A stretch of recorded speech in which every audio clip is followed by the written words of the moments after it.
Hello, welcome to the channel and thanks for watching. At Games Workshop have recently released the Cerastus Night Lancer, a fantastic plastic kit, and I wanted to stick it in my Nurgle army, but I wanted to do something a bit different. So the possessed demonic shield you're seeing, that's what I wanted to do. Step one, I took a load of heads from various different kits in my bits box, green stuffed them up so that they were kind of full heads rather than being the fronts of the faces, and I'm going to cast these up to use in the shields. Now, this first bit you're seeing here was the experiment that went wrong. I took those heads, I wrapped some blue stuff around the faces, dropped some green stuff into the mould there and thought, brilliant, I can then peel these faces open to use. Didn't work. Just showing you the failures, because sometimes it shows you that when we do these videos, or I do these videos, and other people do, it's always what went well. So I thought I'd show you what fails. Now, this is the second go at making these cast up faces to use on these shields. So I'm taking those same heads, I've made a little strip of blue stuff, stuck the faces into it, and then I'm taking them out when it's dried. Now, I'm not going to really go through what blue stuff moulding is, but there are some videos on my channel. I'll link them down below if you want to have a look at that or just play around. Now, once I've got the moulds done, I'm putting a thin layer of green stuff into the mould, pressing it in with the end of a brush that's got some Vaseline on so it won't stick. And then when this is set, this will give me a moulding of that face. Now, I didn't want a whole solid mould because then you'd be slicing through the head to get it to fit into the green stuff.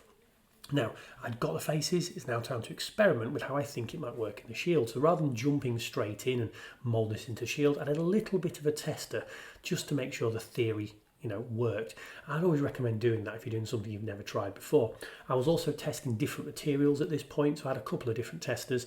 So here you'll see the dark green is green stuff, the sort of pale stuff I'm putting on now is milliput, and then it's a milliput and green stuff mix on the base. And I was just really experimenting with getting this cast up face I'm using into what would be, the bulk of the shield, sort of void shield that I was going for.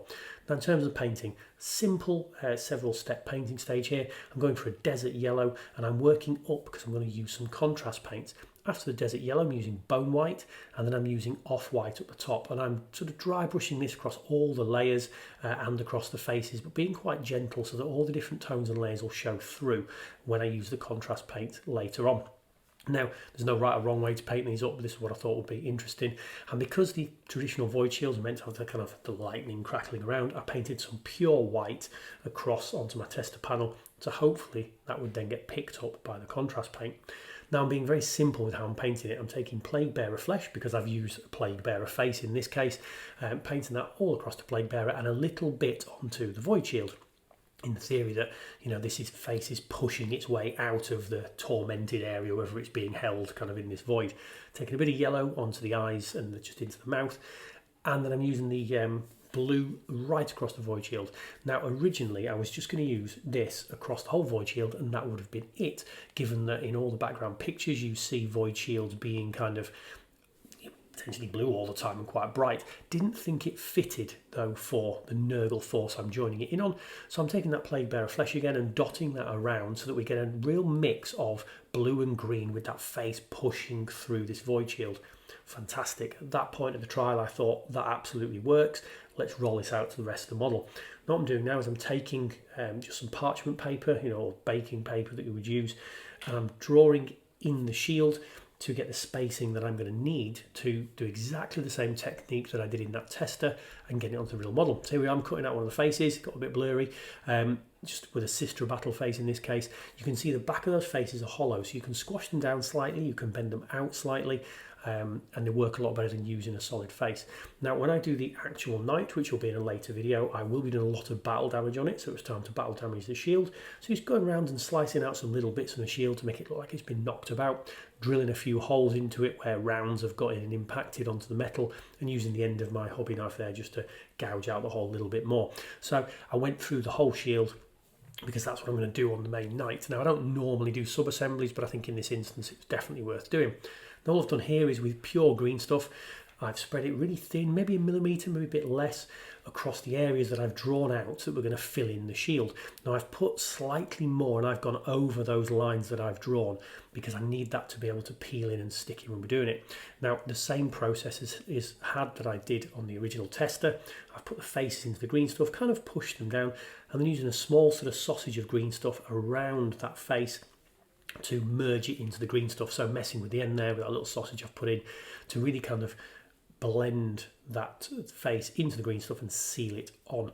Now, when these have had probably a good I don't know, 45 minutes to an hour I've been working on these to sort of dry out, and then literally just peeling it off the parchment paper, pushing it into the slot that it's going to occupy. Now, pushing it in with a slight bulge in this case because this is where the projector field is and I want it to stick out a little bit. And then I'm turning it over, going with that sculpting tool and just pushing the excess green stuff onto the contact points around the edge so that it will stick on. So I'm using no glue at this stage, using the stickiness of the green stuff to sort of seal it in. Now I did make a couple of mistakes. You can see there where the black line is. I didn't put quite enough extra on because of the curve that this was going to go through. So there are a couple of areas where I didn't get it to contact, but we'll fix that later. Again, this is still slightly experimental at this stage. Putting on all the different sections, and now when I set the faces into the shield, I made sure that I wasn't putting them, onto a real thin area where it was going to cause an issue. So I've put 2 or 3 faces on each section, as much as I like, and then see there, pushing it in, same process as we're going round, and just forcing that green stuff onto the edge to really seal it on as much as possible. Try to get all the gaps covered up. I didn't necessarily manage that. We'll fix this in a second. So when it's been left to thoroughly dry, I left it overnight. I'm slicing off the excess green stuff that's gone onto the ribs and the spars, because obviously this is an energy field and it wants to be between the kind of spars of the shield. So just slicing that off so that all those spars get kind of exposed again. And then it's that time to fill the gaps. So for this, I'm using Milliput.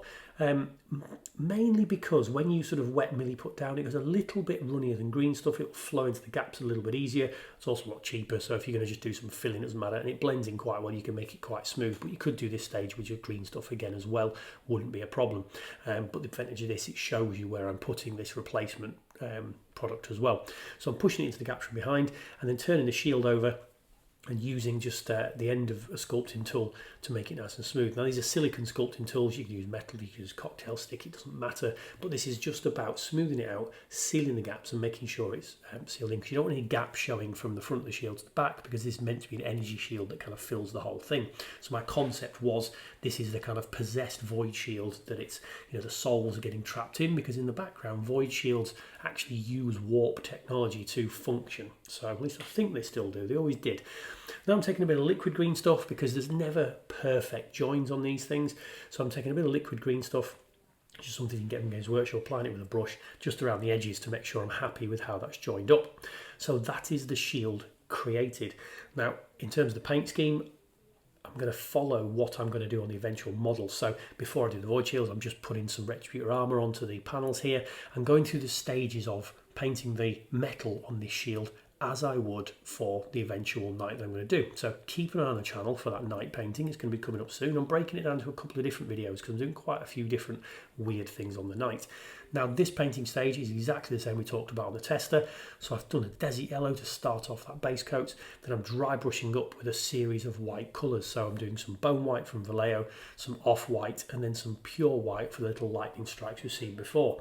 Now as I'm doing this, this is giving me loads of ideas for, this would look great onto a marble wall, or I could do it onto cloaks, I don't think so. Actually, this little experiment has thrown up a number of ideas that I'm going to do at a later date, I'm sure, for other weird chaosy things. Now when it comes to painting, I'm sticking to the same 3 colours. I liked it so much in the Plague Bearer, I decided to actually do all the kind of human faces in exactly the same way.